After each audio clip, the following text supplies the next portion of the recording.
Praise the Lord. परमेश्वर की महिमा हो। आज के सुबह के समय में वापस से आपको मिलकर मुझे बहुत ही खुशी हो रही। आइए हम प्रार्थना करेंगे। हालेलुया। परमेश्वर, हम आपको धन्यवाद देते हैं प्रभु जी आज के समय के लिए। प्रभु जी, आज का जो वचन का भाग है प्रभु, आप उसको आशीर्वादित कीजिएगा प्रभु जी। जो हम आपके वचन से सीख रहे हैं प्रभु जी, वो हमारे हृदय में रख कर उसके अनुसार चलने के लिए आप मदद कीजिए। प्रार्थना प्रभु यीशु मसीह के नाम से मांगते हैं, आमीन। तो आज का जो हम वचन सीखने वाले हैं, परमेश्वर में हम भरपूर हो गए हैं।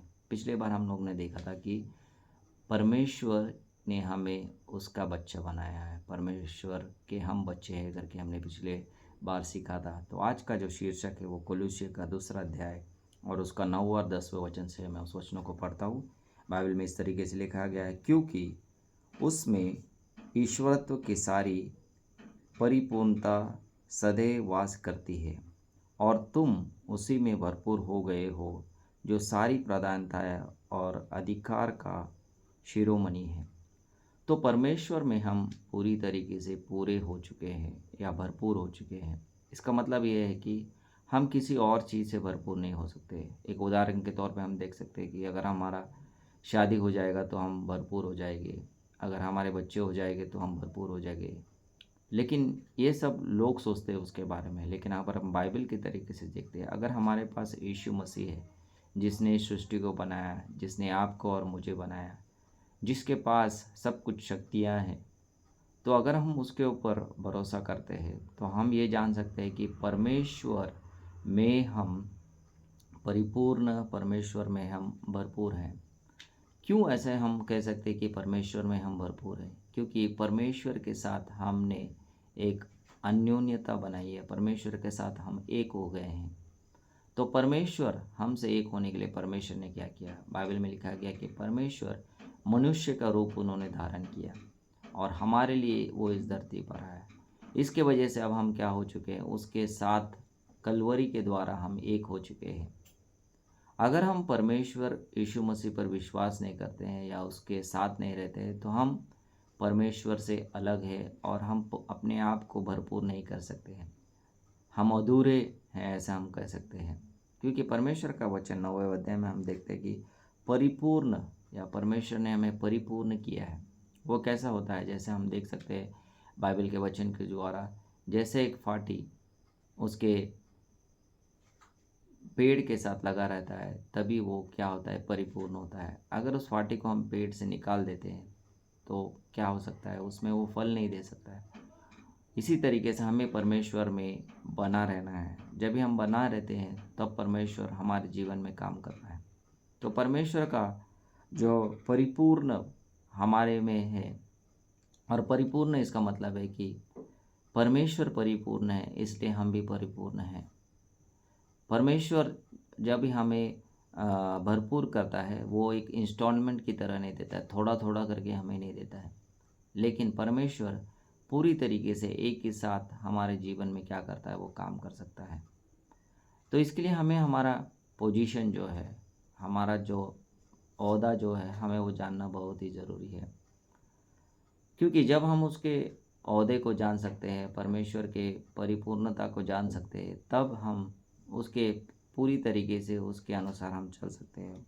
और ये जो 10वां वचन कहता है कि और तुम उसी में भरपूर हो गए हो, जो सारी प्रधानताएं और अधिकार का शिरोमणि है। तो परमेश्वर को सब कुछ अधिकार है, परमेश्वर को प्रधानताओं के ऊपर है, सब कुछ परमेश्वर के हाथ में दिया गया है। ऐसा कोई भी चीज़ नहीं जो परमेश्वर के हाथ में सौंपा नहीं गया। अगर हम शैतान के जीवन को भी देखते हैं, शैतान भी परमेश्वर के अधीन है। आयुब की किताब में हम देखते हैं, आयुब को वो तकलीफ़ देने से पहले उसने परमेश्वर के पास जाकर उसने क्या किया? उसके लिए उसने उससे परमिशन लिया था। हम देखते हैं इसी तरीके से शैतान को भी पूरी चीज़ें दी नहीं गई हैं। सिर्फ यीशु मसीह में वो अधिकार है। यीशु मसीह में हम देख सकते हैं वो प्रधानता है, वो सबके ऊपर है। वही हमें क्या कर सकता है? भरपूर बना सकता है। और ये हमारे भरपूर होने का, परमेश्वर हमें कैसे भरपूर करता है, और परमेश्वर जो कुछ भी है हम उसमें भरपूर हो गए हैं। अगर हम उदाहरण के तौर पर देखें कि एक ग्लास में हम पानी को डालते हैं तो क्या हो जाता है? वो भर जाता है। उसी तरीके से परमेश्वर में हम भर गए हैं। अभी उस पानी में से हमने उसमें कुछ चीज़ें शक्कर डाला है या नमक डाला है, तो हम एक बार उसको घुलाने के बाद, मिक्स करने के बाद उसमें से उसको कोई भी निकाल नहीं सकते हैं। इसी तरीके से परमेश्वर में भी जब हम भरपूर हो जाते हैं तो हम परमेश्वर से अलग नहीं किए जा सकते। इसीलिए रोमे का पुस्तक में हम देख सकते हैं कि वचन में कहा गया है कि कौन तुम्हें परमेश्वर के प्रेम से अलग कर सकता है।